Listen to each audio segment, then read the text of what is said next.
naman. Ang galing mo dun sa part na yun. Yung sinabi mo, illogical.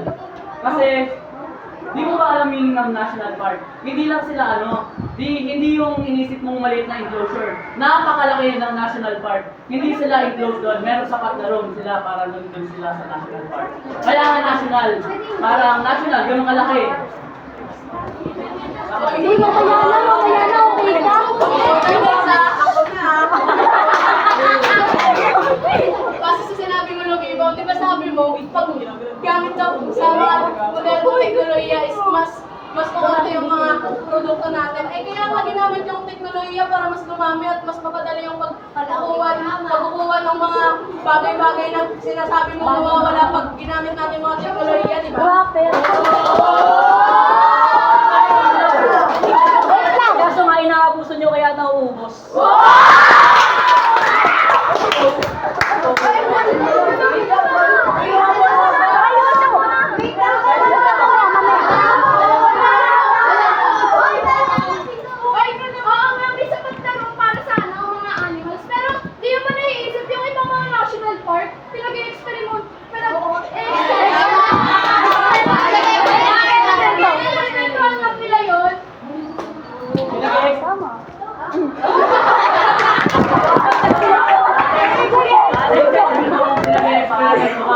Kaya sabi mo yun, di ba, pinag-experimentuhan. Parang conspiracy na yun, hindi na yung katotohanan. Wait lang, mamaya ka na. Sobrang Meron mga conservation laws ang mga countries sa mga hayop. Saka hindi nila basta-basta ina-experimentan yun. Meron tayo. Wait lang!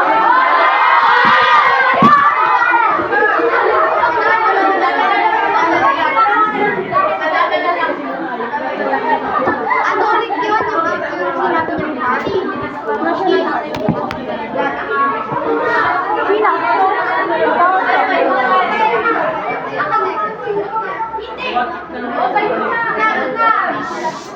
Pero bakit parang mas inaabuso nyo yung pagtayo ng mga gusali kaysa pagtanim ng mga puno?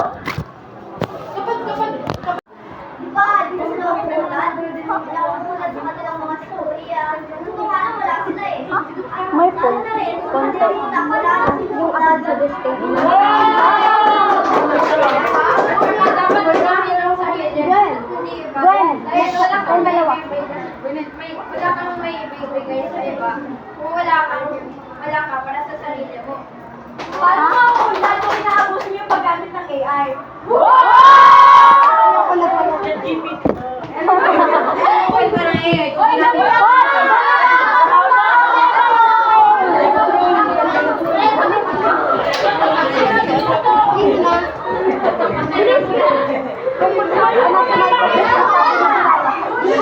About sa national park, oo, malawak ito.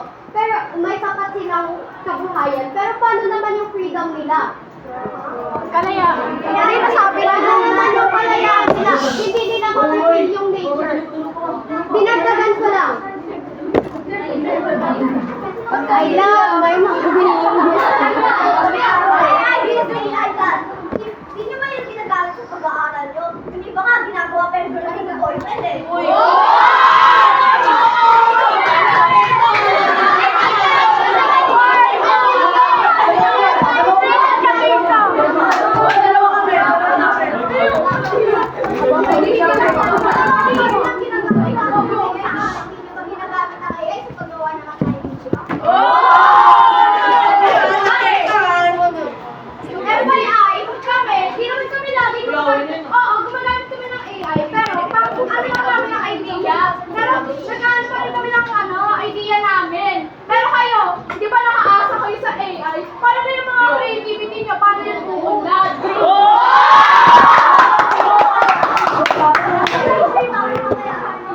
Bakit di ba sa paggawa na sa amin kung kalikasan naman natin, kung kalikasan naman ang topic natin?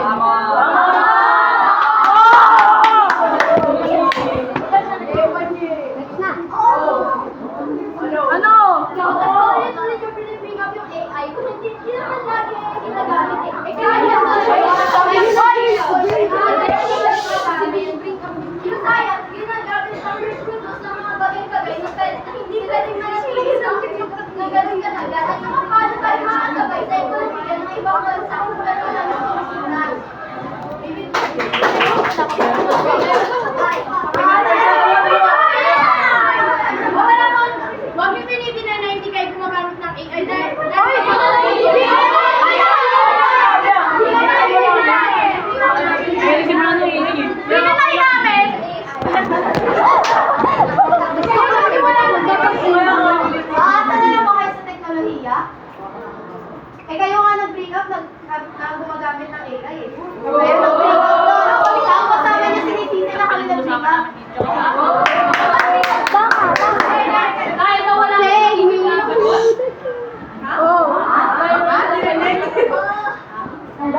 technology to understand more about our environment.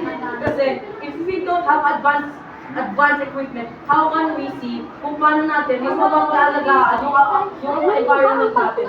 Like, how would you know na mayroon tayong mga molecules, atoms that are made in our environment? If walang mga advanced technology like machinery, microscope, and other stuff.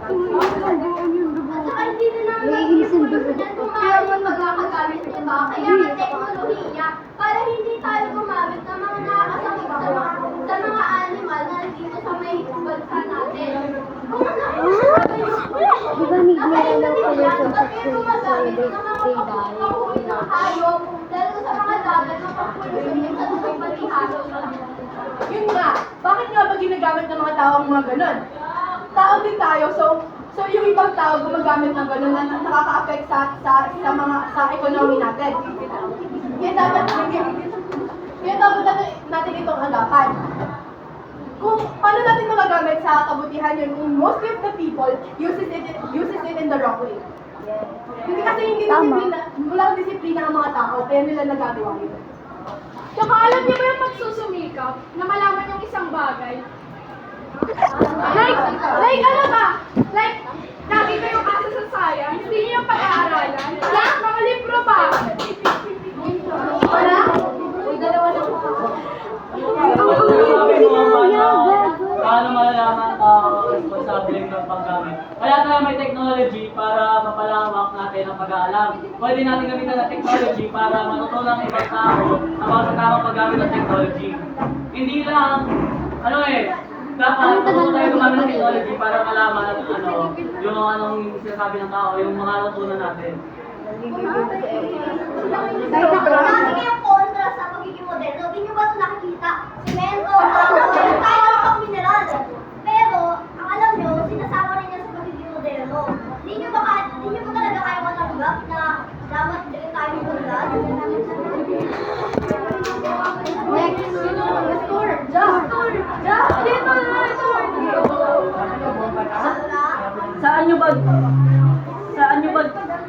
Saan nyo ba ginagawa ang mga bagong modernong yan? Di ba sa mga likas na yaman din? Nauubos ating mga likas na yaman dahil sa mga moderno yan.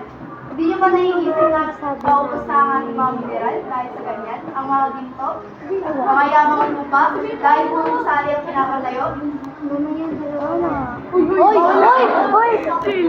Natural naman na nawawalan ka ng resources. Simula pa ng old ages is ginagamit ko natin yung resources ng likas na yaman. And if we don't evolve, then we will stay in the same pace. Then, ganun yung mangyayari. Then eventually, yung mga tao is parang mag-aaway sila sa materialis dahil naubos na. So, magkakaroon ng mga gera. Gera ba? Talaga?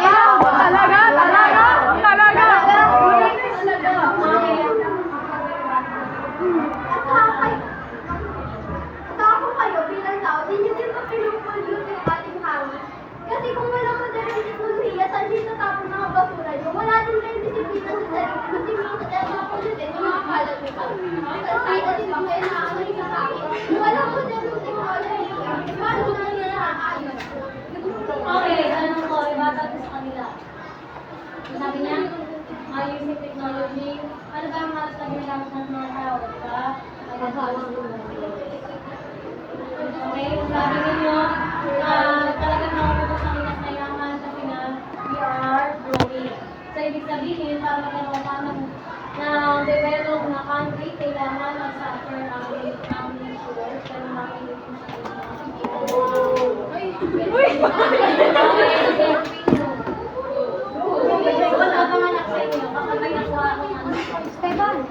Okay, sige, go. Sa sinabi mo kanina, Dusty, na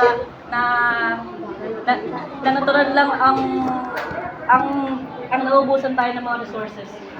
Paano naman ang mga nabubuhay sa mga kagubatan? Paano sila mabubuhay doon kung walang silang pinagkukuhanan ng mga resources? Tulad ng mga kahoy, pagkain, at mga iba pa. Paano sila mabubuhay doon? Kahit pumunta sila dito sa city, ay wala rin silang pambili ng mga produkto kasi mga mahal Kasi mga mahal na mga pili ngayon. Okay, after niya, rebuttal. Isa na lang, 1 minute na lang eh. Okay, after niya, rebuttal. Ano yung sasabihin niyo? Sinasabi niyo ang buhay ng angels. Paano naman yung buhay natin? Pag wala tayong modernong teknolohiya, wala tayong hospital, sino gusto mamatay sa infection? Sino mga gusto mamatay sa sugat ng maliit, tapos nag-infection, walang antibiotic? Sino gusto nyo? Sino gusto mamatay? Kasi wala kayong teknolohiya, di nyo alam, wala tayong science na yung mga scientists na nag-isip ng antibiotic para sa mga sugat, para sa mga injury natin. Pag wala tayong teknolohiya, wala tayong hospital, ano gagawin ng mga tao sa Pilipinas? Kaya nga tayo may likas na halaman, di ba? Ayun ang pwede natin ipanggamot. Hindi lang naman tayo yung para ipanggamot ang ating mga sakit. Tama na. So, sinasabi mo ba, huwag tayong maniwala sa doktor, yung mga nagtitreat ng cancer, yung mga nagtitreat ng mga virus, yung mga vaccine. Sinasabi mo, kaya yung malaman, yung mga coronavirus, kaya yung Asa na naman tayo sa teknolohiya? Paano na mga dati nung wala pang teknolohiya? Paano sila na nagagamot at paano sila nabubuhay? Okay. Kasi ng mga Middle Ages, namumuhay lang sila hanggang 30 years old. Alam niyo bakit? Kasi wala mga doktor. Lagi sila kumakain, lagi sila umiinom ng mga maduduming tubig. Kung wala tayong teknolohiya, wala tayong filtering system para sa mga tubig.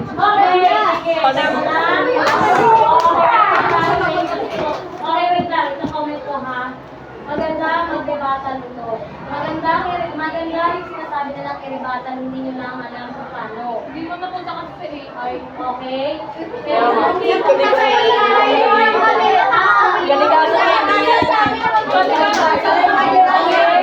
Okay. Ang sa point kasi nila, ginagamit ang, hindi ko nga alam, bakit napunta tayo sa Kaya nga eh.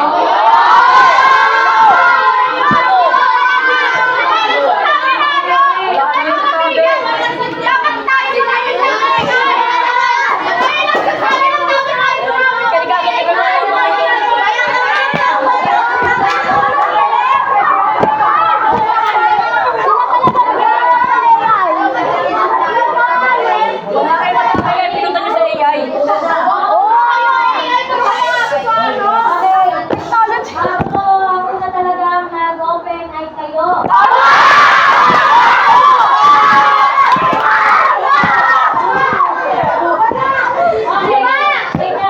So, sasabihin ko ang comment ko sa Monday kasi nandiyan na si mami nyo. Sasabihin ko yung comment ko sa Monday, ha? Okay, sige. So, bakit yung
Masakit sa puso, eh.